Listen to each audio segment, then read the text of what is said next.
دوستو ہم لوگوں نے قرآن، نماز اور اللہ کے احکامات کو چھوڑ دیا ہے اور ہم نے صرف اور صرف اس دنیاوی زندگی کو اپنا مسکن بنا لیا ہے۔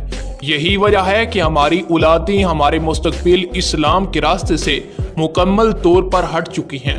ناظرین، سکرین پر چلنے والی ویڈیو دیکھیں۔ یہ پنجاب کالج کی خاتون ہے، یہ دیکھو کیسی حرکات کر رہی ہے، اور وہ بھی بے پردہ ہو کر۔ کیا ہم تعلیمی اداروں کے اندر اپنی بیٹیوں اور بیٹوں کو ٹک ٹاکر بننے کے لیے بھیجتے ہیں؟ کیا یہ دنیاوی تعلیم ہماری اولادوں کو بگاڑ کا سبب نہیں بن رہی؟ یقیناً وہ دن دور نہیں جب ہم سارے ختم ہو جائیں گے اور قیامت کے روز ہم اپنے پروردگار کے سامنے اپنے چہرے شرمندگی سے چھپاتے پھریں گے۔ لعنت ہے ایسی قوموں پر جس کی وجہ سے قیامت کے روز اللہ کے سامنے حضور اکرم صلی اللہ علیہ وسلم شرمندہ ہوں۔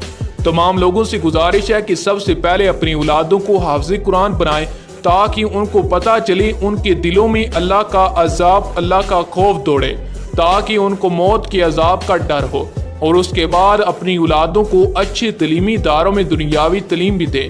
میں نہیں کہتا کہ یہ دنیاوی تعلیم نہ دے، میں صرف اتنا کہہ رہا ہوں کہ اسلام ہم سب کے لیے پہلے ہے، دنیاوی تعلیم اس کے بعد ہے۔